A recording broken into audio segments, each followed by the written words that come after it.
ஒரு தீவிலே வாழ்ந்த மக்கள் எப்படிப்பட்டவர்களாக இருந்தார்கள், அந்த பகுதியிலே வாழ்கிற மக்களுக்கு எப்படிப்பட்ட விதத்திலே சத்தியம் சொல்லப்பட வேண்டும் என்கிறதை குறித்து வேதாகமம் பவுல் சொல்லி இருக்கிறார். அதை குறித்து நாம் பார்க்க இருக்கிறோம். அந்த அடிப்படையிலே நாம் வாழுகிற அந்த பகுதியை அந்த தீவு மக்களோடு ஒப்பிட்டு அப்படிப்பட்ட இடத்திலே வாழுகிற நாம் எப்படிப்பட்டவர்களாக இருக்க வேண்டும் என்கிறதை குறித்து இன்றைக்கு பார்க்க இருக்கிறோம். ஒரு கிரேத்தா என்கின்ற ஒரு தீவு இருக்கிறது. இந்த தீவிலே வாழுகிற மக்கள் மிக மிக மோசமானவர்கள், பொய்யார்கள், பொய் கட்டுக்கதைகளை நம்புகிறவர்கள், பொய் பேசுகிறவர்களாக இருக்கிறார்கள். மட்டுமல்ல, ஒரு கொடூரமானவர்கள், சோம்பேறிகள், வேலை செய்யாமலேயே சாப்பிட வேண்டும் என்று சொல்லி வாழுகிறவர்கள். இப்படிப்பட்ட மக்கள் வாழுகிற பகுதியிலே சுவிசேஷம் அறிவிக்கப்பட்டு அங்கே கிறிஸ்தவர்களும் இருக்கத்தான் செய்கிறார்கள். இந்த மக்களும் கிறிஸ்தவர்களாக மதம் மாறி இருக்கிறார்கள். தங்களை நாங்களும் கிறிஸ்தவர்கள் என்று சொல்லி சொல்லிக் கொள்ளுகிறார்கள். அப்படிப்பட்ட மக்களிடத்திலே பவுலப்போஸ்தலன் தீத்து என்கின்ற ஒருவரை அனுப்புகிறார். அனுப்புகிறார் என்று சொல்வதை விட, இந்த பவுலப்போஸ்தலன் தீத்துவோடு கூட போய் அங்கே அந்த தீவிலே தீத்துவை இறக்கி விட்டு பவுல் திரும்ப வந்து விட்டார். தீத்து அங்கே இருக்கிறார். இப்பொழுது அந்த தீத்துவுக்கு ஒரு கடிதத்தை எழுதுகிறார். அந்த மக்கள் எப்படிப்பட்டவர்கள், அப்படிப்பட்ட மக்களிடத்திலே நீ என்னென்ன எப்படியெல்லாம் நடந்து கொள்ள வேண்டும், என்னென்ன செய்ய வேண்டும் என்கிறதை குறித்து தான் தீத்து புஸ்தகத்திலே பவுலப்போஸ்தலன் எழுதியிருக்கிறார். அப்போ தீத்து 1 அதிகாரம் 5 வசனம் பாருங்கள். அதன் கடைசி பகுதி, உன்னை கிரேத்தா தீவிலே விட்டு வந்தேன் என்று சொல்லி பவுல் கூறுகிறார். தீத்துவை கிரேத்தா தீவிலே விட்டு வந்தேன் என்று சொல்லுகிறார். இந்த இடத்திலே பவுல் சொல்லும் போது 2 காரணங்களுக்காக கிரேத்தா தீவிலே விட்டு வந்தேன் என்று சொல்லுகிறார். ஒன்று, அந்த கிரேத்தா தீவிலே இருக்கிற சில காரியங்களை, குறைவாக இருக்கிறவைகளை ஒழுங்குபடுத்த வேண்டும். குறைவாக இருக்கிற காரியங்களை ஒழுங்குபடுத்த வேண்டும். அந்த குறைவான காரியம் எது என்கிறதை குறித்து நான் பின்பு சொல்லுகிறேன். 2வது, அந்த தீவுக்குள்ளாக பல்வேறு பட்டணங்கள் இருக்கிறது. ஒரு தீவுக்குள், இப்போ ஸ்ரீலங்கா என்கிறது ஒரு தீவு, ஐலண்ட். அந்த ஐலண்டிலே பல்வேறு பட்டணங்கள், சிட்டிகள் அல்லது நகரங்கள் காணப்படும் அல்லவா? இப்போ ஒவ்வொரு பட்டணங்களுக்கு தோறும் மூப்பர்களை அல்லது கிறிஸ்தவ மக்களுக்கு போதனை செய்யக்கூடியவர்கள், மக்களை கிறிஸ்துவுக்குள்ளாக வழிநடத்தக்கூடியவர்கள், அவர்களை நியமித்து அதன் மூலமாக மக்களை நல்வழிப்படுத்த வேண்டும். அதற்காக நான் உன்னை கிரேத்தா தீவிலே விட்டு வந்தேன் என்று சொல்லுங்க. சரி, இந்த கிரேத்தா தீவிலே வாழுகிற மக்கள், அங்கே ஏற்கனவே சுவிசேஷம் சொல்லப்பட்டிருக்கிறது. சிலர் கிறிஸ்தவை ஏற்றுக்கொண்டிருக்கிறார்கள், சிலர் ஏதோ ஒரு பேரளவிலே ஏற்றுக்கொண்டதும் ஏற்றுக்கொள்ளாததுமாக இது கிறிஸ்தவர்கள் என்று சொல்லிக் கொள்ளுகிறார்கள், நிஜமாக கிறிஸ்தவர்களாக இல்லை. அப்படிப்பட்ட சூழ்நிலையில வாழ்கிறார்.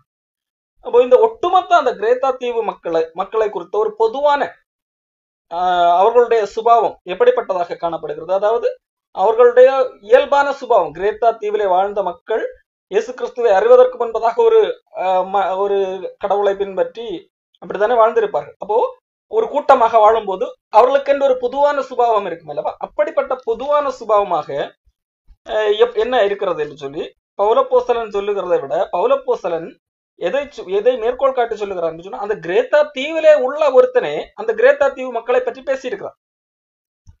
கிரேத்தா தீவு மக்கள் எப்படிப்பட்டவர்கள் என்று சொல்லி அந்த கிரேத்தா தீவை சார்ந்தவனே ஒருத்தன் சொல்லி இருக்கிறான் என்று சொல்லி பவுல் சொல்லுகிறார். தீத்து 1 அதிகாரம் 12 வசனம். அந்த கிரேத்தா தீவார் ஓயாமல் பொய் பேசிக் கொண்டிருப்பவர்கள். அடுத்து, துஷ்ட மிருகங்கள், அதாவது அவர்கள் கொடூர வைல்டு, ரொம்ப காட்டான்கள் மாதிரி பிஹேவ் பண்ண, அவர்களுடைய அந்த ஒரு பிஹேவியர் ரொம்ப எப்படி இருக்கு, முரட்டத்தனமாக இருக்கு. அதை அப்படி சுட்டி காட்டுவதற்கு தான் துஷ்ட மிருகங்கள் என்று சொல்லப்பட்டு, பெருவயிற்று சோம்பேறிகள். அந்த மக்கள், அந்த கிரேத்தா தீவிலே வாழ்க அந்த மக்கள் இயல்பாக அவர்கள் பெருவயிற்று சோம்பேறிகளாக இருந்தார்கள். லேசினஸ், வேலை செய்யாமலே சாப்பிட வேண்டும், வேலை செய்யாமலே அதிக அளவாக சாப்பிட்டு உட்கார்ந்த இடத்திலே எல்லாவற்றையும் அனுபவிக்க வேண்டும் என்று நினைக்கிறவர்கள். என்று அவர்களில் ஒருவனாகிய அவர்கள் தீர்க்கதரிசியானவனே சொல்லியிருக்காங்க. அந்த மக்கள் தீர்க்கதரிசி என்று சிலரை வைத்திருப்பார்கள் அல்லவா? அந்த மக்கள் அந்த அவர்களில் ஒருவனே அவர்களை பற்றி சொல்லியிருக்கிறான், இந்த மக்கள் இப்படித்தான் என்று சொல்லி. அப்போ அதை பவுல் சொல்லுகிறான். அந்த அப்படி அவன் சொல்லுகிறான், அவன் அந்த அவர்களில் ஒருவனாகி அவர்கள் தீர்க்கதரிசி தான், அவன் கடவுளுடைய தீர்க்கதரிசி அல்ல. அப்படியானாலும் அவன் சொன்னது உண்மைதான், இந்த சாட்சி உண்மையா இருக்கிறது என்று சொல்லி பவுலப்போஸ்தலன் தீத்துவுக்கு எழுதுகிறான். நான் உன்னை ஒரு தீவிலே விட்டு வந்தேன், அந்த தீவிலே உள்ள மக்கள் எப்படிப்பட்டவர்கள் என்று சொல்லி பவுல் எழுதுகிறார். அவர்கள் ரொம்ப மோசமானவர்கள், ரொம்ப பொய் சொல்லுகிறவர்கள், ரொம்ப சோம்பேறிகள் என்று சொல்லி அவர்களில் ஒருவனே சொல்லி இருக்கிறான். அவன் சொன்னது பொய் அல்ல, அவன் சொன்னது உண்மைதான், அந்த மக்கள் உண்மையிலே அப்படிப்பட்டவர்கள் தான் என்று சொல்லி பவுல் எழுது. அப்போ ரொம்ப மோசமான இடம் என்று தெரிந்து நாம் பல வேளைகளில் என்ன சொல்லுவோம், அங்க போகாது, அது ரொம்ப மோசமான இடம், அந்த இடத்துல ரொம்ப கொடூரமான இடம், அந்த இடத்துக்கு போகக்கூடாது என்று சொல்வது ஒரு விதமான மனதிலே. இன்னொரு மனதில் என்னவென்றால், அது ரொம்ப மோசமான இடம், அப்ப அங்க கண்டிப்பா நம்ம தான் போயாகணும், வேற யாரும் போனா முடியாது, அந்த இடத்துக்கு நம்ம தான் போயாகணும் அப்படிங்கிற ஒரு மனநிலை இருக்கிறதுல. அப்படிப்பட்ட மனநிலையில் தான் தீத்துவுக்கு ஏற்படுத்தி பவுல் அங்கே தீத்துவை அனுப்புகிறார். அப்போ அது ரொம்ப கொடூரமான இடம், இப்போ நீ கண்டிப்பாக அந்த இடத்துக்கு நீ தான் போய் ஆகணும் என்கிறது போல பவுல் அங்கே தீத்துவை அந்த கிரேத்தா பட்டணத்திலே விட்டு வருகிறார். அப்போ கிரேத்தா பட்டணத்திலே வாழ்ந்த மக்களுடைய மனநிலை இதுவாக காணப்பட்டது. அப்போ இந்த பட்டணத்திலே இவர்களுக்கு சுவிசேஷம் சொல்லி கிறிஸ்தவர்கள் ஆக்கலாம், வசனத்தை போதித்து சத்தியத்தை சொல்லி கிறிஸ்தவர்கள் ஆக்கலாம் என்கின்ற முயற்சியிலே சுவிசேஷம் சொல்லும் போது சுவிசேஷம் சொல்லப்பட்டது. ஆனால் அப்படி அவர்கள் கொஞ்சம் கொஞ்சமாக கிறிஸ்துவை நோக்கி வருகின்ற வழியிலே அங்கே வேறொரு பிரச்சனை வருகிறது. என்ன? யூதர்கள், தீமோத்தேயு 1ஆம் அதிகாரம் 10ஆம் வசனம், அநேகர் விசேஷமாக விருத்த சேதனம் உள்ளவர்கள் யூதர்கள் அடங்காதவர்களும் வீண் பேச்சுக்காரரும் மனதை மயக்குகிறவர்களுமா இருக்கிறார்கள். அப்போ இந்த யூதர்கள் போய் அந்த கிரேத்தா தீவிலே போய் அவர்களுடைய மனதை மயக்கத்தக்க விதத்திலே வித்தியாசமாக பேசி மக்களை குழப்புகிறவர்களாக இருக்கிறார்கள். பாருங்கள், அவர்கள் இழிவான ஆதாயத்திற்காக, பணம் சம்பாதிப்பதற்காக தகாதவைகளை உபதேசித்து முழு குடும்பங்களையும் கவிழ்த்து போடுகிறார்கள். அப்போ அந்த கிரேத்தா தீவில் உள்ள மக்கள் நிலைமையை நாம் பார்த்தோம். அந்த தீவிலே ஒரு வழியாக கிறிஸ்தவத்தை குறித்து சொல்லி கிறிஸ்துவின் உபதேசம் பேசிக்கொண்டு வருகின்ற வேளையிலே இன்னொரு பக்கத்திலிருந்து என்ன நடக்கிறது? யூதர்கள் வந்து தகாதவைகளை உபதேசித்து முழு குடும்பத்தையும் கவிழ்த்து போடுகிறவர்களாக இருக்கிறார்கள். அவர்கள் ஏன் இப்படி செய்கிறார்கள்? இழிவான ஆதாயத்துக்காக இப்படி செய்கிறார்கள்.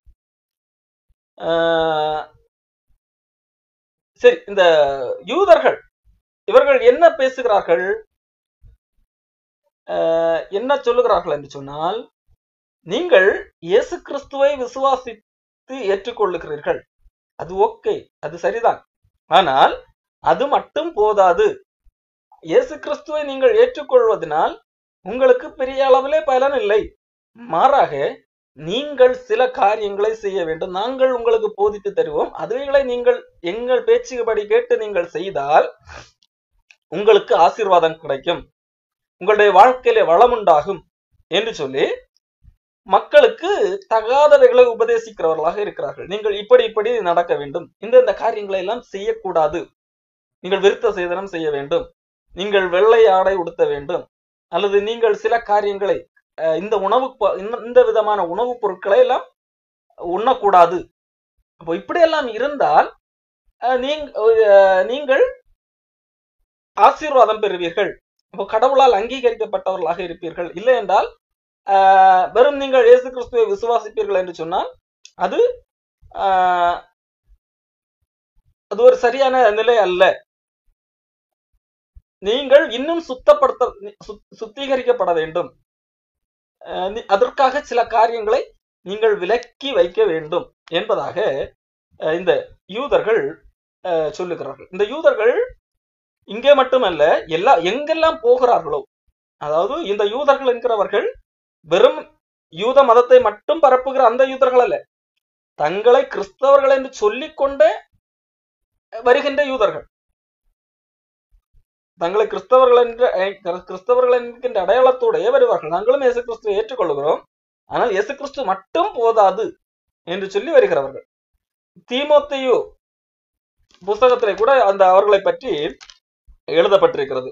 அதாவது தீமோத்தேயுவுக்கு எபேசு சபை எப்படி நீ செயல்படுத்த வேண்டும் என்று சொல்லி ஆலோசனை கொடுக்கின்ற அந்த கடிதத்திலே பவுல் அப்போஸ்தலன் தீமோத்தேயுவுக்கு எழுதுகிற காரியம் பாருங்கள். 1 தீமோத்தேயு 4ஆம் அதிகாரம் 1ஆம் வசனம். ஆவியானவர் வெளிப்படையாய் சொல்லுகிறபடி பிற்காலங்களே மனசாட்சியில் சூடண்ட பொய்யருடைய மாயத்தினாலே சிலர் வஞ்சிக்கிற ஆவிகளுக்கும் பிசாசுகளின் உபதேசங்களுக்கும் செவி கொடுத்து விசுவாசத்தை விட்டு விலகி போவார்கள். அது என்ன? விவாகம் பண்ணாதிருக்கவும் விசுவாசிகளும் சத்தியத்தை அறிந்தவர்களும் ஸ்தோத்திரத்தோட அனுபவிக்கும்படி தேவன் படைத்த போஜன பதார்த்தங்களை விலக்கவும் வேண்டும் என்று அந்த பொய்யர் கட்டளையிடுவார்கள். அப்போ இந்த யூதர்கள் வந்து சொல்லுகிற காரியங்கள் என்ன? நீங்கள் இந்த விவாகம் பண்ணக்கூடாது, அது ஒரு அசுத்தமான ஒரு செயல். நீங்கள் சுத்தமாக கடவுள் சுத்தமாக இருக்கிறார், அப்போ நீங்களும் சுத்தமுள்ளவர்களாக இருக்க வேண்டும். அப்போ நீங்கள் விவாகம் பண்ணுவது உங்களை கடைப்படுத்திக் கொள்ளக்கூடாது என்பதாக எப்படி இப்பொழுது சிபிஎம் என்கிறவர் டிபிஎம் காரர்கள் எல்லாம் சொல்லிக் கொள்ளுகிறார்களோ அதே போன்று அன்றைக்கும் இருந்தார்கள். இரண்டாவது, விசுவாசிகளும் சத்தியத்தை அறிந்தவர்களும் ஸ்தோத்திரத்தோடு அனுபவிக்கும்படி தேவன் படைத்த போஜன பதார்த்தங்களை விலக்கவும் வேண்டும் என்று இந்த பொய்யர் கட்டளையிடுவார்கள். பொதுவாக யூதர்கள் எல்லா வித உணவுகளையும் உண்ணமாட்டார்கள். காரணம், மோசேயின் வழியாக அன்றைக்கு ஆண்டவர் கொடுத்த கட்டளைப்படி சில உணவுகள் புசிக்கலாம், சில உணவுகள் புசிக்க தகாதவைகள் என்பதாக இருந்தது. அந்த அடிப்படையிலே இவர்கள் எதையெல்லாம் புசிக்க மாட்டார்களோ அதையெல்லாம் நீங்களும் புசிக்க கூடாது என்கிறதாக யாருக்கு வந்து சொல்லுகிறார்கள்? யூதர் அல்லாத மக்களிடத்திலே போய் சொல்லுகிறார்கள், நீங்களும் எங்களை போல மாற வேண்டும். அப்போ நீங்கள் உண்ணுகிற உணவு அசுத்தம், நீங்கள் இந்த விதமான இறைச்சி உண்ணுகிறீர்கள் அல்லவா, இது எல்லாம் அசுத்தம், நீங்கள் காய்கறிகளை தான் உண்ண வேண்டும் என்று சொல்லி அப்போ இப்படி வாழ்வதுதான் சுத்தமான ஒரு வாழ்க்கை, இப்படி நீங்கள் வாழ்ந்தால்தான் நீங்கள் கடவுளிடத்திலிருந்து ஆசீர்வாதத்தை பெற முடியும் என்று சொல்லி ஒரு விதமான குழப்பத்தை அல்லது இது ஒரு வஞ்சிக்கிற உபதேசம் என்று சொல்லி எதம் சொல்லுகிறது, அல்லது வஞ்சிக்கிற ஆவிகளுக்கும் பிசாசின் உபதேசங்களுக்கும் என்று சொல்லி சொல்லுங்க. அப்போ இது பிசாசின் உபதேசம். அப்போ அதாவது நான் செய்கிற ஆண்டவர் இப்படியெல்லாம் செய்ய சொல்லவில்லை, நீ இப்படி செய்தால்தான் நான் உன்னை ஏற்றுக்கொள்வேன் என்று சொல்லி ஆண்டவர் சொல்லவில்லை, நீ இப்படி தசமபாகம் கொடுத்தால்தான் நான் உன்னை ஆசீர்வதிப்பேன் என்று சொல்லி ஆண்டவர் சொல்லவில்லை, நீ இப்படி முட்டி போட்டு ஜெபித்தால் தான் நான் உன்னுடைய ஜபத்தை கேட்பேன் ஆண்டவர் சொல்லவில்லை, நீ ஒரு மலைக்கு மேலே ஏறி அந்த ஜப மலையிலே போய் ஜெபித்தால் தான் நான் உன்னுடைய ஜபத்தை கேட்பேன் என்று ஆண்டவர் சொல்லவில்லை. ஆனா இந்த சாத்தானுடைய பிசாசுகளுடைய உபதேசத்தினை பிரசங்கிக்கிறவர்கள் இப்படியெல்லாம் சொல்வார்கள், நீங்கள் இப்படி செய்தால்தான் கடவுளிடத்திலிருந்து எதாகிலும் பெற்றுக்கொள்ள முடியும், கடவுளிடத்திலிருந்து ஆசீர்வாதத்தை பெற்றுக்கொள்ள, அப்ப நாங்கள் உங்களுக்கு போதிக்கிறபடி நீங்கள் இப்படி உங்கள் வாழ்க்கையை மாற்றிக்கொள்ள வேண்டும் என்பதாக அவர்கள் சொல்லுகிறார்கள். அப்போ ஆனால் பவுல் சொல்லுகிறார், அது பிசாசனுடைய உபதேசம், தேவன் படைத்தது எல்லாம் நன்றாக இருக்கிறது, ஸ்தோத்திரத்தோட ஏற்றுக்கொள்ளப்படும் ஒன்றும் தள்ளப்படத்தக்கதல்ல, அது தேவ வசனத்தினாலும் ஜெபத்தினாலும் பரிசுத்தமாக்கப்படும் என்று சொல்லி அங்கே தீமோத்தேயுவுக்கு சொல்லுகிறார். இங்கே தீத்து புஸ்தகத்திலும் பவுல தீத்துவுக்கு எழுதும் போதும் இதே காரியத்தை தான் சொல்லுகிறார். அப்போ அங்கேயும் என்னது, இந்த யூதர்கள் போய்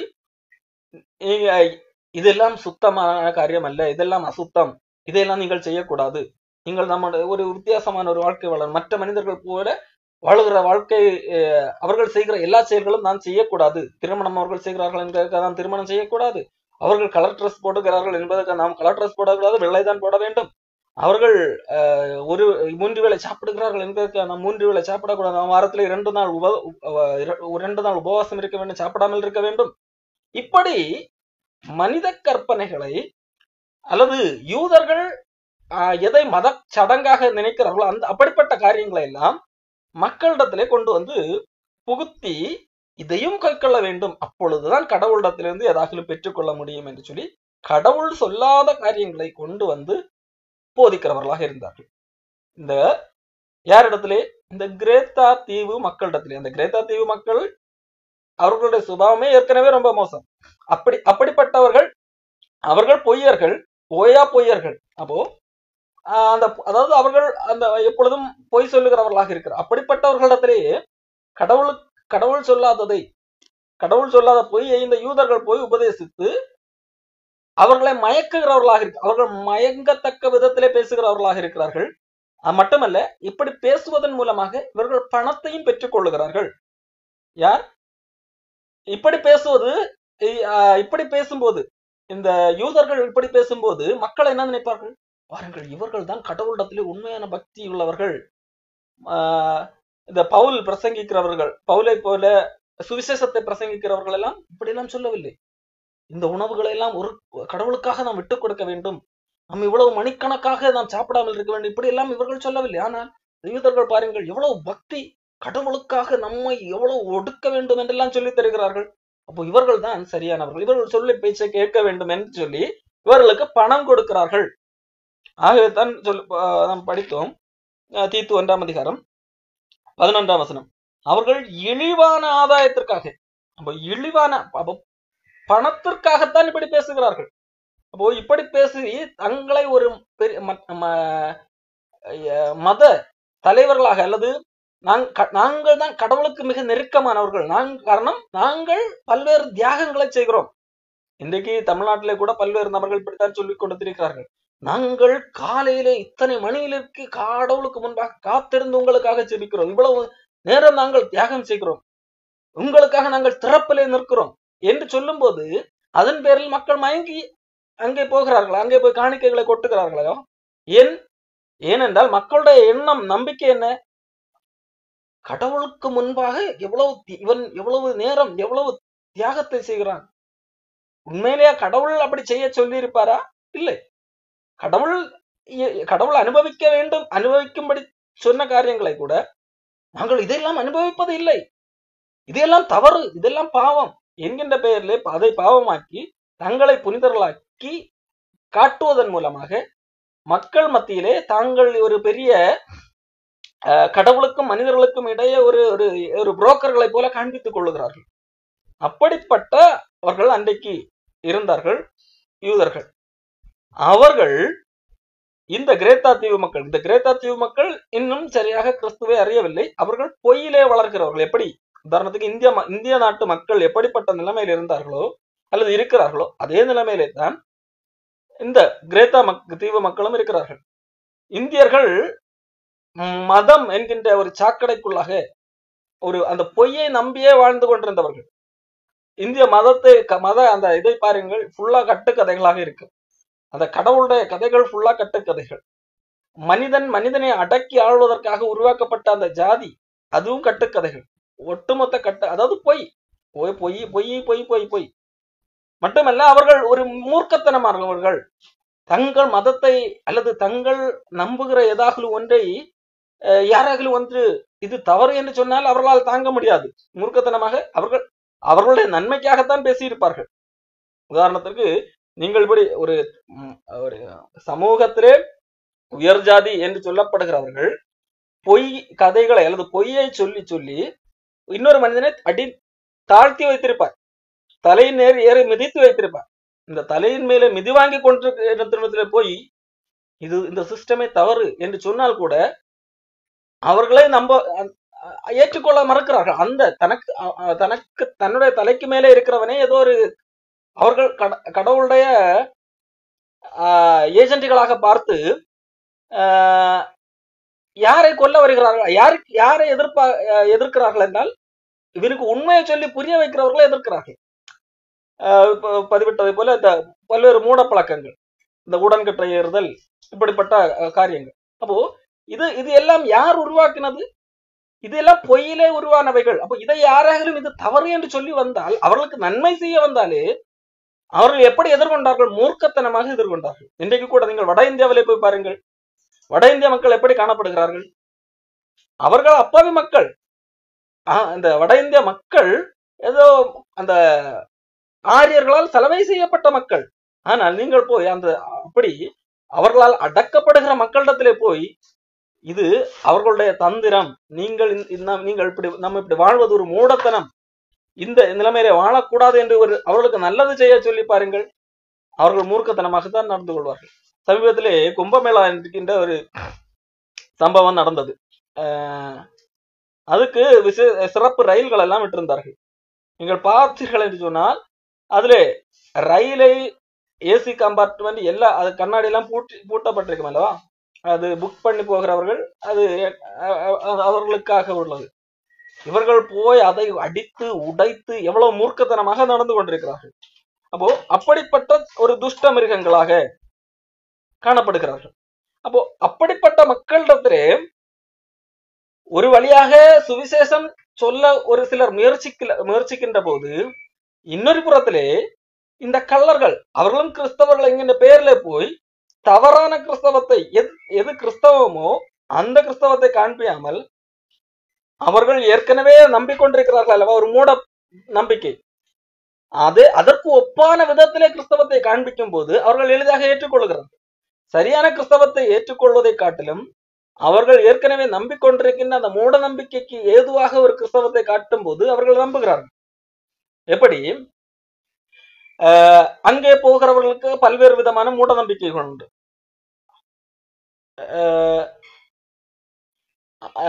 அதே விதமான நம்பிக்கை, அந்த நம்பிக்கையை என்னது, நான் கடவுளுக்காக ஏதாவது செய்தால் செய்வதன் மூலமாகத்தான் எனக்கு என்ன கிடைக்கும், நான் கடவுளிடத்திலிருந்து ஏதாவது நன்மையை பெற்றுக்கொள்ள முடியும், நான் கடவுளை பிரியப்படுத்துவதற்காக நான் ஏதாவது செய்ய வேண்டும், அதற்காக ஏதாவது பரிகாரம் செய்ய வேண்டும் என்கின்ற நம்பிக்கை தான் பொதுவாக மதங்களிடத்திலே. அப்படிப்பட்ட விதத்திலே ஒரு கிறிஸ்தவத்தை போய் பரப்பும் போது அவர்கள் அதை ஏற்றுக்கொள்ளுகிறார்கள். அவர்கள் இவர்களையும் கிட்டத்தட்ட தியாகிகளாக பார்ப்பார்கள். ஆனால் அது கடவுளுக்காக நீங்க பரிகாரம் செய்யக்கூடாது, கடவுள் தான் நமக்காக பரிகாரம் செய்திருக்கிறார், நீ அதை விசுவாசிக்க வேண்டும், விசுவாசித்து நீ அதை ஏற்றுக்கொள்ள வேண்டும் என்று சொன்னால் அதை ஏற்றுக்கொள்வதற்கு கடினமாக இருக்கிறது. மாறாக நீ தசமபாகம் கொடு, அப்பொழுது உனக்கு பல மடங்கு பணம் கிடைக்கும் என்று சொல்லி பாருங்கள், அது அவர்களுக்கு பெரிய பிரச்சனையாக தெரியாது. அதை அப்படிப்பட்டவர்களை நம்பி அநேகம் போவார்கள். அல்லது நீ முட்டி போட்டு பல மணி தூரம் நட, அப்பொழுது கடவுளிடத்தில் இருந்த நன்மை கிடைக்கும் என்று சொல்லி பாருங்கள், அதுவும் அவர்களுக்கு ஏற்றுக்கொள்வதற்கு கடினமாக தெரியாது. காரணம் இப்படிப்பட்ட வழக்கங்கள் எல்லா மதங்களிலும் உள்ளது. கடவுளை பிரியப்படுத்துவதற்காக நான் இதையெல்லாம் செய்தால், நான் சில காரியங்களை கிரியைகளை செய்தால் கடவுள் பிரியப்படுவார் என்பது. அப்போ அப்படிப்பட்ட மூர்க்கத்தனமாக மக்கள் இருக்கிறார்கள். அப்போ அவர்களிடத்திலே போய் இந்த கடவுளை பிரியப்படுத்துவதற்காக நான் இந்த காரியங்களை செய்தால் கடவுளை பிரியப்படுத்தலாம் என்று சொல்லும் போது அவர்களால் ஏற்றுக்கொள்வது எளிது.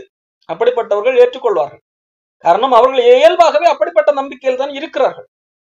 அதே விதமாகத்தான் கிரேத்தா தீவார் மக்களிடத்திலே சுவிசேஷம் சொல்லப்படுகிறது. அதன் பின்பதாக சுவிசேஷம் சொல்லப்பட்ட பின்பதாக அதை ஒரு சிலர் ஏற்றுக்கொள்ளுகிறார்கள், சிலர் ஏற்றுக்கொள்ளுகிறார்கள், ஏற்றுக்கொள்ளவில்லை. ஆனால் அதன் பின்பு ஒரு கூட்டம் வருகிறார்கள் கிறிஸ்தவர்கள் என்கின்ற பெயரில். அவர்கள் இல்லை இயேசு கிறிஸ்துவை ஏற்றுக்கொள்வது அது விசுவாசிக்கிறது மட்டுமல்ல, நாம் இந்த காரியங்களை எல்லாம் செய்ய வேண்டும் என்று சொல்லி கடவுள் தடை செய்யாத சில காரியங்களை இவர்களாகவே தடைபட்டு இதுதான் கிறிஸ்தவம் என்கின்ற பெயரில் கட்டுக்கதைகளை, யூதர்களுடைய கட்டுக்கதைகள், யூதர்களுடைய அந்த நியாயப்பிரமாணம் இவைகளை எல்லாம் உள்ளே பூத்துக்கிறார்கள். இந்த சட்டத்திட்டத்தை எல்லாம் கைக்கொள்ள வேண்டும் என்று சொல்லி. ஆனால் கடவுள் இப்படிப்பட்ட சட்டத்திட்டங்களை சட்டத்திட்டங்களை எல்லாம் பின்பற்றி தான் கடவுளை பிரியப்படுத்த முடியும் என்று சொல்லி கடவுள் சொல்லவில்லை. அப்படியானால் இயேசு கிறிஸ்து வர வேண்டிய அவசியமே இல்லை. இயேசு கிறிஸ்து நியாயப்பிரமாணத்தின் முடிவாக இருக்கிறார். விசுவாசத்தினால் ஆகும் நீதியை நாம் பெற்றுக்கொள்ளும்படியாக அவர் நியாயப்பிரமாணத்தின் முடிவாக இருக்கிறார். ஆனால் அதுதான் சரியான சுவிசேஷம். அதை மக்கள் ஏற்றுக்கொள்வது அது எப்படி? நான் ஏதாவது செய்தாதானே கடவுள் எனக்கு ஆசீர்வாதம் தருவாரு. நான் இன்றைக்கு பாருங்கள், மக்கள் இப்படிப்பட்ட அவர்களிடத்திலே அதிகம் போய் காணிக்கைகளை கொண்டு கொடுப்பார்கள், பணத்தை அள்ளி அள்ளி கொடுப்பார்கள். யாரிடத்திலே? நீங்கள் ஏதாவது செய்யுங்கள், இதை செய்யுங்கள், அதை செய்யுங்கள், அல்லது எங்களுக்கு தசமபாகத்தையாவது கொடுங்கள், அப்பொழுதுதான் கடவுள் உங்களை ஆசீர்வதிக்க முடியும், அல்லது 2 மடங்காக ஆசீர்வதிக்க முடியும், 1000 மடங்காக ஆசீர்வதிக்க முடியும் என்றெல்லாம் சொல்லுவார்கள். அப்போ இது மக்களை வஞ்சிக்கிற ஒரு பிசாசின் உபதேசம் என்று சொல்லி வேதாம் சொல்லுகிறது. அப்போ அப்படிப்பட்ட சூழலில் கிரேத்தா தீவு மக்கள் யாரை அதிகமாக பின்பற்றுகிறார்கள்?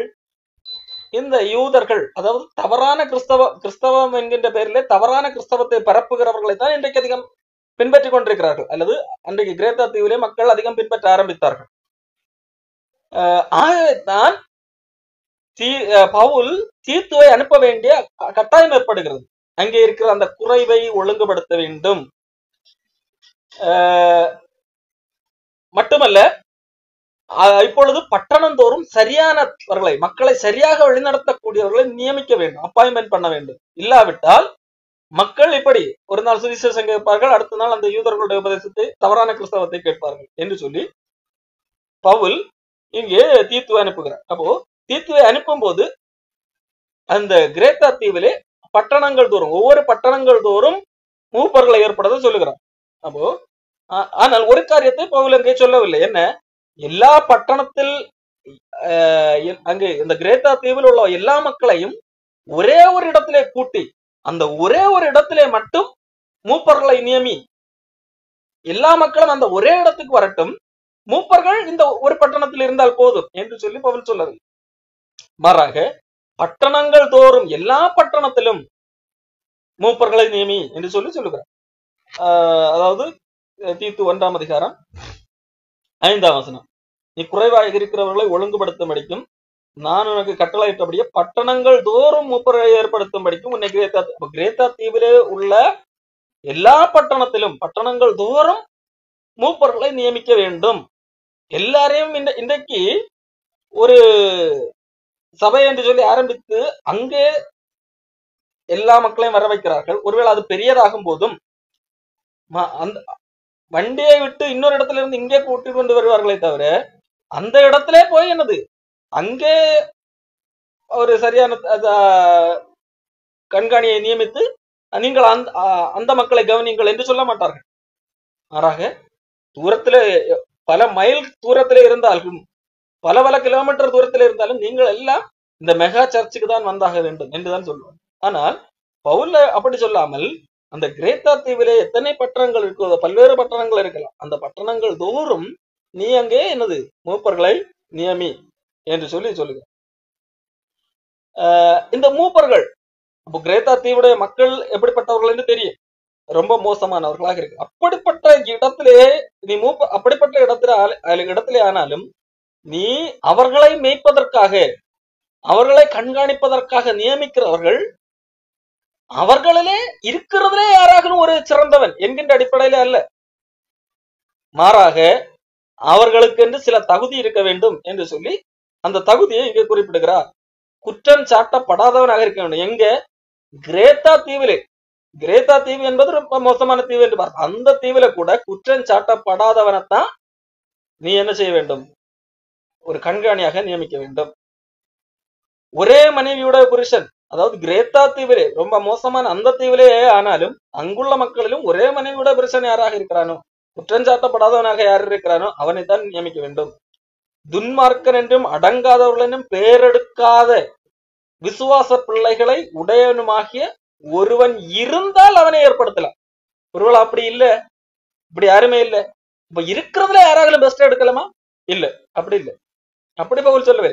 அப்படி இருந்தால் இப்படி எப்படி குற்றஞ்சாட்டப்படாதவனாக, ஒரே மனைவியுடைய புருஷனாக, துன்மார்க்கன் என்றும் அடங்காதவன் என்றும் பெயரெடுக்காத விசுவாச பிள்ளைகளை உடையவனுமாகிய ஒருவன் இருந்தால் அவனை கண்காணியாக ஏற்படுத்தலாம். அப்படி இல்லைன்னா அப்படின்னா ஏற்படுத்தக்கூடாது. அதான் அதனுடைய பொருள். இல்ல, அப்படி யாருமே இல்லை, அதனால இருக்கிறதுல கொஞ்சம் பெஸ்ட் யாரு அப்படி சூஸ் பண்ணா சொல்லல. கண்டிப்பா இந்த தகுதிகள் மஸ்ட். அப்படி இல்லைன்னா அப்படிப்பட்டவன் ஒருத்தனை நீ உருவாக்கின பிறகு அவனை தேர்ந்து. அதான் அதனுடைய பொருள். அப்படிப்பட்டவன் இருந்தால் அவனை தேர்ந்தெடுக்கலாம். ஏன்னு சொன்னா, கண்காணியானவன் தேவனுடைய உக்கிரானக்காரனுக்கு ஏற்ற விதமாய் குற்றம் சாட்டப்படாதவனும், தன்னிஷ்டப்படி செய்யாதவனும், முற்கோபம் இல்லாதவனும், மதுபான பிரியம் இல்லாதவனும், அடியாதவனும், இழிவான ஆதாயத்தை இச்சியாதவனும் அந்நியரை உபசரிக்கிறவனும் நல்லோர் மேல் பிரியமுள்ளவனும் தெளிந்த புத்தியுள்ளவனும் நீதிமானும் பரிசுத்தவானும் இச்சையடக்கம் உள்ளவனும் ஆரோக்கியமான உபதேசத்தினாலே புத்தி சொல்லவும் எதிர்பேசுகிறவர்களை கண்டனம் பண்ணவும் வல்லவனாயிருக்கும்படி தான் போதிக்கப்பட்டதற்கு ஏற்ற உண்மையான வசனத்தை நன்றாய் பற்றி கொள்ளுகிறவனுமாய் இருக்க வேண்டும். இதுதான் ஒரு கண்காணியை நியமிப்பதற்கான ஒரு கண்காணியாக இருக்க வேண்டும் என்றால் இதுதான் அவனுடைய தகுதி. அவன் தேவனுடைய உக்கிரானக்காரனுக்கு ஏற்ற விதமாக தேவனுடைய உக்கிரானக்காரன் என்றால் தேவனிடத்திலிருந்து வருகிறதை மக்களுக்கு கொடுப்பவன். அப்படியானால் அவன் எப்படிப்பட்டவனாக இருக்கு? குற்றம் சாட்டப்படாதவனாக இருக்கணும், தன்னிஷ்டப்படி நடக்காதவனாக இருக்கணும், முற்கோபம் இல்லாதவனாக இருக்க வேண்டும், இழிவான ஆதாயத்தை இச்சியாதவனாக இருக்க வேண்டும், மத்பான பிரியனாக இருக்க கூடாது, அடிக்கிறவனாக இருக்கக்கூடாது, நல்லோர் மேல் பிரியமுள்ளவனாக இருக்க வேண்டும், அந்நியரை உபசரிக்கிறவனாக இருக்க வேண்டும், தெளிந்த புத்தியுள்ளவனாக இருக்க வேண்டும், நீதிமானாக இருக்க வேண்டும், பரிசுத்தவனாக இருக்க வேண்டும், இச்சை அடக்கம் உள்ளவனாக இருக்க வேண்டும். அப்படி இதுதான் ஒரு தகுதி. மட்டுமல்ல, ஆரோக்கியமான உபதேசத்தினால் இங்க கிரேத்தா தீவிலே பல்வேறு உபதேசங்கள் காணப்படுகிறது. ஆனால் ஒரு கண்காணி என்று சொன்னா அந்த ஏதாவது ஒரு ஒழுக்கம் எல்லாம் கரெக்டா இருக்கு. ஆனா உபதேசம் கொஞ்சம் அப்படி அல்ல. ஆரோக்கியமான உபதேசத்தினால் எதிர்பேசுகிறவர்களை கண்டனம் பண்ணவும். இந்த ஆரோக்கியமான உபதேசத்துக்கு எதிராக சில கள்ள உபதேசங்கள் பேசும்போது அவர்களை கண்டனம் பண்ணி அது தவறு, அவர்கள் பேசுகிற உபதேசம் தவறு என்று சொல்லி கண்டனம் பண்ணுகிறவனாக இருக்க வேண்டும், அதற்கு வல்லவனாக இருக்க வேண்டும். இப்படி கண்டனம் பண்ண வல்லவனாக இருக்க வேண்டும். அப்படி வல்லவனாக இருக்க வேண்டும் என்றால் தான் போதிக்கப்பட்ட, இவன் முதலாவது போதிக்கப்பட்டிருக்க வேண்டும். போதிக்கப்பட்டதற்கு ஏற்ற உண்மையான வசனத்தை நன்றாக பற்றி கொள்ளுகிறவனாக இருக்க வேண்டும். தான் போதிக்கப்பட்டதற்கு ஏற்றபடி நடக்க அந்த உண்மையான வசனத்தை பற்றி கொள்ளுகிறவனாக இருக்க வேண்டும். அப்பொழுதுதான் அவனால் ஆரோக்கியமான உபதேசத்தின்படி அதற்கு எதிராக பேசுகிறவர்களை கண்டனம் பண்ண முடியும். அதை கண்டனம் பண்ண வல்லவனாக இருக்க முடியும். இவ்வளவு காரியத்தின் அடிப்படையில தான் ஒரு கண்காணியை தேர்ந்தெடுக்க முடியும். ஆகையால் கிரேத்தா தீவிலே ஆனாலும் இப்படிப்பட்ட ஒருத்தன் இருந்தால் மட்டும்தான் தேர்ந்தெடுக்க. இப்படிப்பட்டவன் இல்லாவிட்டால் தேர்ந்தெடுக்காது. என்ன செய்ய வேண்டும்?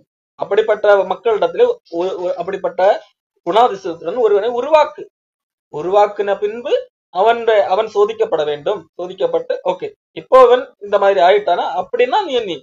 அதுதான் அதனுடைய பொருள். இப்படி சொல்லிவிட்டுதான் ஏன் பவுல் இந்த தீத்துவுக்கு இந்த ஆலோசனைகள் எழுதுகிறார் சொன்னால், இந்த யூதர்கள் இந்த கிரேத்தா தீவை இப்படியெல்லாம் ஏமாற்றுகிறார்கள் அல்லவா, அல்லது தங்களுடைய ஆதாயத்திற்காக சுவிசேஷத்திற்கு எதிரான கிறிஸ்தவத்தின் பெயரிலே தவறான உபதேசத்தை போதிக்கிறார்கள். இதற்கு முக்கிய காரணம் என்னது? அங்கே கண்காணி இல்லை, சரியாக மக்களை கிறிஸ்துவுக்குள்ளாக வழிநடத்தக்கூடியவர்கள் இல்லை. ஆகவே அப்படிப்பட்டவர்களை உருவாக்கு என்று சொல்லுவது. அப்படிப்பட்டவர்கள் இல்லை, அந்த அந்த அந்த அப்படிப்பட்டவர்களுக்குரிய தகுதி யாருக்கும் இல்லை என்று சொன்னால் அப்படிப்பட்ட தகுதியை உருவாக்கி அப்படிப்பட்ட நபரை ஏற்படுத்து என்று சொல்லி பவுல் சொல்லுகிறார். மட்டுமல்ல, இது கண்காணியை உருவாக்குவதற்கு பவுல் தீத்துவுக்கு கொடுத்த காரியம். இரண்டாவது, இந்த கிரேத்தா தீவார் இப்படி எல்லாம் பொய்யர்களாக அடங்காதவர்களாக இருக்கிறார்கள். அது யூதர்களுடைய அந்த கட்டுக்கதைகளையும் சேர்த்து நம்புகிறவர்களாக இருக்கிறார்கள் அல்லவா. அவர்கள் பாருங்கள், அந்த கிரேத்தா தீவர் அவர்கள் யூதருடைய கட்டுக்கதைகளுக்கும் சத்தியத்தை விட்டு விலகுகிற மனுஷருடைய கற்பனைகளுக்கும் செவி கொடுத்திருக்கிறார்கள். யாரு? இந்த கிரேத்தா தீவர். யாருடைய கட்டுக்கதைகள்? இந்த யூதர்கள் கொண்டு வருகிற கட்டுக்கதைகள். இவர்கள் என்ன போய் வந்து சொல்லுவார்கள்? மனுஷருடைய கற்பனைகளை சொல்லுவார்கள். இதுக்கெல்லாம் அவர்கள் செவி கொடுத்திருக்கிறார்கள். ஆக அப்படி செவி கொடாமல், இந்த கிரேத்தா தீவிர அப்படி செவி கொடுத்திருக்கிறார்கள். ஆனா நீ என்ன செய்ய வேண்டும்? அப்படி செவி கொடாமல் விசுவாசத்திலே ஆரோக்கியம் உள்ளவர்களா இருக்கும்படி நீ அவர்களுக்கு கண்டிப்பாய் கடிந்து கொள். பவுல் இங்க ரெண்டு காரியத்தை சொல்லுகிறார். ஒன்று, இந்த கிரேத்தா தீவு மக்களை சில கள்ளப்போதகத்தினால் ஏமாற்றுகிறார்கள். ஆகையால் அப்படி ஏமாற்றாமல் இருக்க அவர்களை கண்காணிப்பதற்கு, அவர்களை சரியாக கிறிஸ்துவனிடத்திலே நடத்துவதற்கு, சரியான போதகத்தை போதிப்பதற்கேற்ற கண்காணிகளை பட்டணந்தோறும் நியமிக்க வேண்டும். அப்ப பட்டணந்தோறும் கண்காணிகள் வேண்டும். முதலாவது கண்காணிகளை உருவாக்க வேண்டும். காரணம் பவுலிங்க சொல்லும் போது அப்படி ஒருவன் இருந்தால் நியமிக்கலாம், அப்படி இல்லாவிட்டால் நியமிக்க கூடாது என்று பொருள். இல்லாவிட்டால் அப்படிப்பட்டவர்களை உருவாக்கி நியமிக்க வேண்டும்.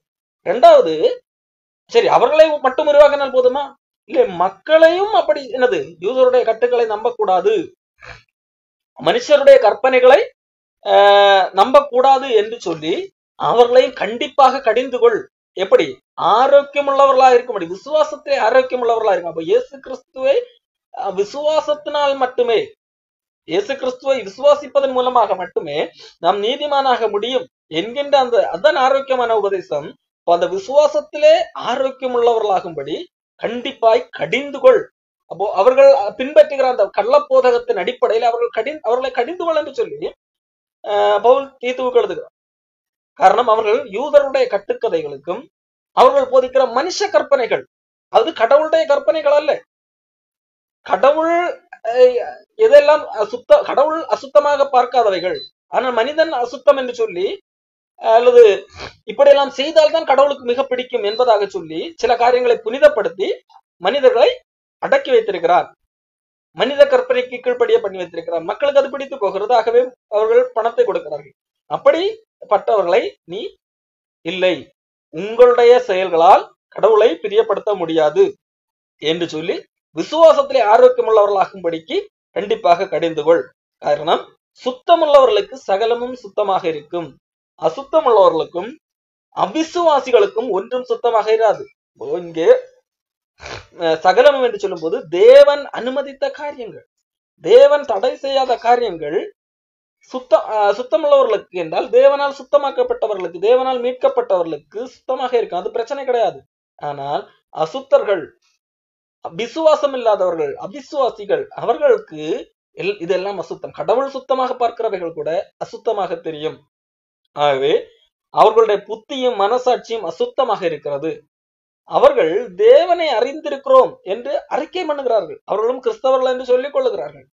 ஆனால் உண்மையில் அவர்களுடைய செயல்கள், அவர்கள் கிரியையினாலோ தேவனை மறுதலிக்கிறவர்களாக இருக்கிறார்கள். அவர்கள் அருவருக்கப்படத்தக்கவர்களும் கீழ்ப்படியாதவர்களும் எந்த நற்கிரியையும் செய்ய ஆகாதவர்களுமா இருக்கிறார்கள். அப்போ விசுவாசத்தின் மூலமாக தேவனை சேராதவர்கள், அவர்கள் தேவனை அறிந்திருக்கிறோம் என்று அறிக்கை பண்ணினாலும் அவர்கள் உண்மையிலேயே அவர்களுடைய செயலின்படியாக அவர்கள் கடவுளை மறுதலிக்கிறார்கள். காரணம், தேவனை விசுவாசத்தின் மூலமாக கண்டடைகிறவர்கள் நாங்கள் இப்படியெல்லாம் செய்தால்தான் கடவுள் எங்கள் மேல் பிரியப்படுவார், அல்லது கடவுளை நாங்கள் பிரியப்படுத்த முடியும், அப்பொழுதுதான் என்று சொல்லி எண்ணாமல், அல்லது நியாயப்பிரமாணத்தின் கிரியைகள் மூலமாகத்தான் கடவுளை கண்டடைய முடியும், அல்லது மனித கற்பனைகள் மூலமாகத்தான் கடவுளை கண்டடைய முடியும் என்று சொல்லி ஒரு நிலைக்கு போக மாட்டார். அப்போ தேவனை அவர்கள் அறிந்திருக்கிறோம் என்று சொன்னாலும் அவர்கள் செயல்களை காட்டிக் கொடுக்கிறது அவர்கள் தேவனை அறியவில்லை என்று சொல்லி. அப்போ அப்படிப்பட்டவர்கள் அவர்கள் தேவனை மறுதலிக்கிறவர்களாக இருக்கிறார்கள், தங்கள் செயல்களால் தேவனை மறுதலிக்கிறார்கள். மட்டுமல்ல, அவர்கள் எந்த நற்கிரியையும் செய்ய ஆகாதவர்களா இருக்கிறார்கள். அப்போ இன்றைக்கு அவர்கள் நற்கிரியை செய்ததாக வேண்டுமானால் சொல்லிக் கொள்ளலாம், ஆனால் அது கடவுளுடைய பார்வையிலே அது நற்கிரியை செய்ய தகுதி இல்லாதவர்கள் என்று பொருள். அப்ப ஆண்டவர் எதை நற்கிரியாக பார்க்கிறார் தெரியுமா? ஒரு மனிதன் தன்னை உணர்ந்து தான் யார் என்பதை அறிந்து கடவுளை என்னை காப்பாற்ற கடவுள் தான் வந்திருக்கிறார், கடவுளுடைய இரக்கத்தால் தான் நான் காப்பாற்றப்படுகிறேன் என்கிறதை உணர்ந்து என்னுடைய நற்கிரியைகளோ என்னுடைய செயல்களோ கடவுளுக்கு முன்பாக என்ன நிற்க வைக்க தகுதியற்றவை என்பதை உணர்ந்து கடவுளுடைய இரக்கத்தை விசுவாசிக்கிறான் அல்லவா, அவன்தான் காப்பாற்றப்படுகிறான். அப்படிப்பட்டவன் ஒரு புதிய மனிதனாக மாறுகிறான் அல்லவா. அப்படிப்பட்டவன் ஆண்டவரனை காப்பாற்றி விட்டார், ஆண்டவரனை காப்பாற்றி, என்னுடைய செயல்களினால் அல்ல, ஆண்டவர் தன்னுடைய இரக்கத்தினால் என்னை காப்பாற்றி விட்டார், ஆகையால் ஆண்டவருக்கு பிரியமாக நான் நற்கிரியை செய்ய வேண்டும் என்று ஒருத்தன் சொல்லும் போது அது ஆண்டவருக்கு பிரியமாக இருக்கு. அதுதான் நற்கிரியை செய்யக்கூடிய தகுதி. மாறாக நான் நற்கிரியைகள் எல்லாம் செய்கிறேன், ஆகையால் கடவுள் என்னை ஏற்றுக்கொள்வார். இவ்வளவு நற்கிரியை செய்திருக்கிறேன். இது ஒரு அந்த ஆண்டவர் சொன்னது போல 2 பேர் ஜெபம் செய்ய போனார்கள். ஒருவன் போய் என்ன சொன்னான், நான் ஆயக்காரனை போல அல்ல, வழிப்பறிகாரனை போல அல்ல, அவர்கள் எல்லாம் துர்க்கிரியை செய்து கொண்டிருக்கிறார்கள், நான் நற்கிரியை செய்கிறேன் என்பதும் அதனுடைய பொருள். அப்போ அவன் நீதிமானாக்கப்படவில்லை. அப்போ அவன் உண்மையிலேயே நற்கிரியை செய்ய தகுதியற்றவன். அப்போ இந்த இன்னொரு மனிதன் ஆயக்காரன் கடவுள் அதனுடைய சமூகத்திலே ஏறெடுத்து பார்க்கும் தன்னுடைய மனதிடம் கூடாமல் பாவியாகிய என்மேல் கிருபையாயிரும் என்று சொல்லி வருகிறான்ல, அவன் கடவுளுடைய இரக்கத்தை நம்பி வருகிறான். அப்போ இவன் கடவுளுடைய இரக்கத்தை பெற்ற போது இந்த பாவியின் மேல் கடவுள் எவ்வளவு இரக்கம் பாராட்டி இருக்கிறார் அப்போ கடவுளுடைய அந்த அன்பை உணர்ந்து இதே விதமான அன்பை நானும் மற்றவர்களிடத்திலே காட்ட வேண்டும் என்கின்ற அன்பின் அடிப்படையிலே அவன் நற்கிரியை செய்ய ஆரம்பிப்பான். இதுதான் நற்கிரியை செய்யக்கூடிய ஒரு நற்கிரியை செய்வதற்கு வேண்டிய தகுதி. அப்போ மற்றவர்கள் நற்கிரியை செய்யலாம். இன்றைக்கு அநேகர் நற்கிரியை செய்வதாக சொல்லி தம்பட்டம் அடிக்கிறார்கள். அதை விளம்பரப்படுத்தியும் கொள்ளுகிறார்கள். ஆனால் அது நற்கிரியை அவர்கள் செய்தாலுமே செய்யவில்லை என்றாலும் அவர்களுக்கு நற்கிரியை செய்யக்கூடிய தகுதி இல்லை. நற்கிரியை செய்வதற்கு தகுதி வேண்டும். அப்போ இந்த யூதர்களுடைய பேச்சை கேட்டு அல்லது மனித கற்பனைகளை பின்பற்றி வாழ்ந்து அதன் அடிப்படையில் அவர்கள் நற்கிரியைகளை செய்தாலும் அவர்கள் நற்கிரியை செய்ய ஆகாதவர்கள், எந்த நற்கிரியையும் செய்ய ஆகாதவர்கள், அதாவது தகுதி இல்லாதவர்கள் என்று பொருளாக மாறுகிறது. அப்போ நற்கிரியை செய்வதற்கு தகுதி என்னவென்றால் கடவுளுடைய அன்பை பெற்று கொண்டதன் விளைவாக அந்த அன்பின் அடிப்படையில நமக்குள்ளாக இருந்து வெளிப்படுகிற ஒரு செயல்கள் இருக்கிறது. அதுதான் தகுதி. இதைத்தான் அங்கே பவுல் சொல்லுகிறார். தீத்துவிடத்திலே பவுல் சொல்லுகிறார், அவர்கள் அப்படி இருக்கிறார்கள், ஆகையால் நீ ஆரோக்கியமான உபதேசத்துக்கு ஏற்றவைகளை பேசு என்று சொல்லி அங்கே 2ஆம் அதிகாரத்தில் இருந்து ஆரம்பிக்கிறார். அந்த ஆரோக்கியமான உபதேசத்தின் அடிப்படையிலே கிறிஸ்தவர்கள் எப்படி இருக்க வேண்டும், கிறிஸ்துவின் அன்பை ருசித்தவர்கள் எப்படி நடந்து கொள்ள வேண்டும், வீட்டில் எப்படி இருக்க வேண்டும், வேலை ஸ்தலத்தில் எப்படி இருக்க வேண்டும் என்று சொல்லி அவர் சொல்லுகிறார்.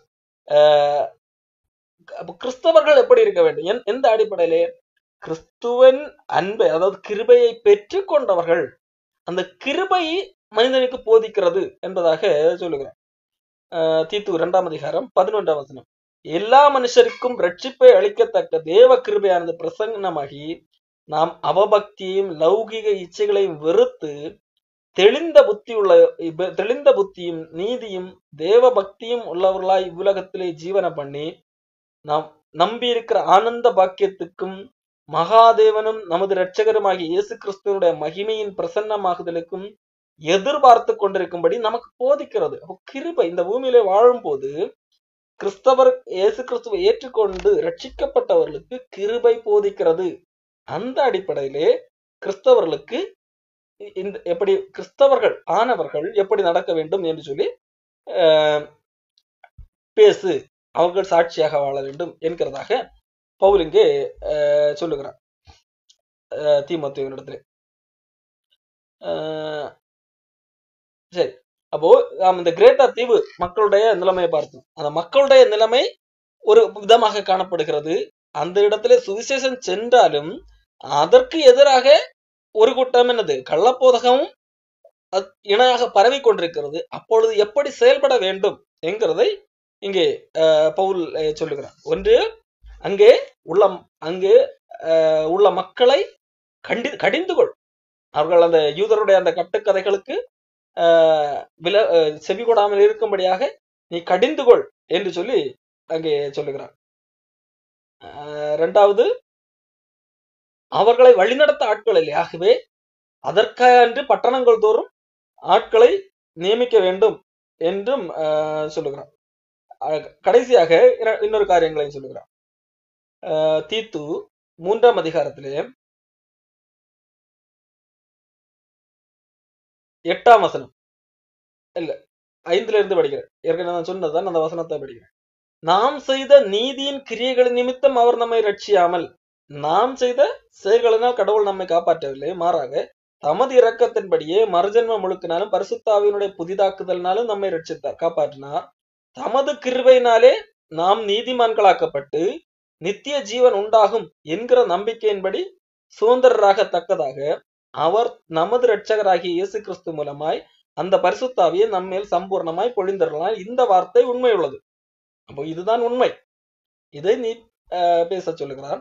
ஆகையால் தேவனிடத்திலே விசுவாசமானவர்கள், அப்ப இதையும் விசுவாசித்து தேவனிடத்திலே வந்தவர்கள், இது இந்த அடிப்படையிலே வந்தவர்கள், அவர்கள் தான் கிறிஸ்தவர்கள். மற்றவர்கள் கிறிஸ்துவ தேவனை அறிந்திருக்கிறோம் என்று அறிக்கை பண்ணுவார்கள், ஆனால் செயல்களினாலே மறுதளிக்கிறவர்களாக இருக்கிறார்கள். அப்போ இந்த அடிப்படையிலே தேவனிடத்திலே விசுவாசமானவர்கள் நற்கிரியைகளை செய்ய ஜாக்கிரதையாயிருக்கும்படி நீ இவைகளை குறித்து திட்டமாய் போதிக்க வேண்டும் என்று விரும்புகிறேன். இவைகளே நன்மையும் மனுஷருக்கு பிரயோஜனமானவைகள். மற்றபடி அந்த யூதர்களுடைய புத்தீனமான தர்க்கங்கள், வம்ச வரலாறுகள், தண்டைகள், நியாய பிரமாணத்தை குறித்து உண்டாகுகிற வாக்குவாதங்கள் விட்டு விலகு, அவைகள் அப்பிரயோஜனம் வேண்டுமாக இருக்கும். அடுத்து தனி மனிதனை குறித்து சொல்லுகிறார். ஒரு தனி மனிதனோடு ஒரு வேதத்தை தவறான போதகத்தை குறித்து சுட்டி காட்டும் போது அந்த வேத புரட்டனுக்கு 2 தரம் புத்தி சொல்லு, அதன் பிறகும் அவன் கேட்கவில்லை என்று சொன்னால் அவனை விட்டு விலகு என்று சொல்கிறார். அப்படிப்பட்டவன் நிலை தவறி தன்னிலை தானே ஆக்கினை தீர்ப்புடையவனாய் பாவம் செய்கிறவன் என்று அறிந்திருக்கிறாயே. அப்போ இந்த கிரேத்தா தீவில் உள்ள மக்களை ஏமாற்றுகிற வேத புரட்டர்கள் இருக்கிறார்கள் அல்லவா, அந்த குறிப்பாக யூதர்கள். அப்போ அப்படிப்பட்டவர்களை நீ கண்டித்து அவர்களுக்கு இரண்டு தரம் புத்தி சொல்லு. அவர்கள் கேட்காவிட்டால் அவர்களை விட்டு விலகு என்று சொல்லி சொல்லுகிறான். கடைசியாக ஒரு காரியம், நம்முடையவர்களும் கனியற்றவர்களா இராதபடிக்கு குறைவுகளை நீக்குவதற்கு ஏதுவாக நற்கிரியைகளை செய்ய பழகட்டும் என்று சொல்லுகிறார்.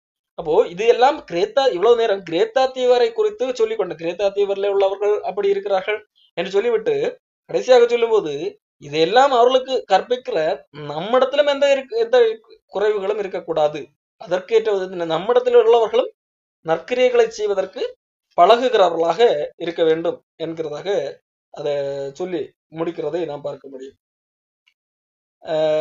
இதை எழுதுகிற தீத்துவுக்கும் இதே காரியத்தை வேறொரு இடத்துல சொல்லுகிறார். தீத்து 2ஆம் அதிகாரம் 7ஆம் வசனம், நீயே எல்லாவற்றிலும் உன்னை நற்கிரியைகளுக்கு மாதிரியாக காண்பித்து எதிரியானவன் உங்களை குறித்து பொல்லாங்கு சொல்லுகிறதற்கு ஒன்றுமில்லாமல் வெட்கப்படத்தக்கதாக உபதேசத்திலே விகற்பம் இல்லாதவனும் நல்லொழுக்கம் உள்ளவனும் குற்றம் பிடிக்கப்படாத ஆரோக்கியமான வசனத்தை பேசுகிறவனுமாய் இருப்பாயாக என்று சொல்லி முதலாவது தீத்துவுக்கு எழுதுகிறார். அப்போ புரிந்து கொள்ள வேண்டிய ஒரு காரியம், நம்மை சுற்றி இருக்கிற மக்கள் எப்படிப்பட்டவர்கள் என்கிறதை நாம் அறிந்து கொள்ள வேண்டும். அப்போ தீத்துவுக்கு அதுதான் பவுல் எழுதுகிறார். நீ இருக்கிற அந்த சுற்றுவட்டார பகுதி மக்கள் இப்படிப்பட்டவர்களாக இருக்கிறார்கள். அப்படிப்பட்ட மக்களிடத்திலே இருக்கும்போது நீ எப்படி செயல்பட வேண்டும்? நீ கண்டனம் பண்ணுகிறவனாக இருக்க வேண்டும். அப்போ மட்டுமல்ல, நீ அப்படிப்பட்டவர்களை வழி நடத்துவதற்கு ஏதுவாக சிலரை உருவாக்க வேண்டும்.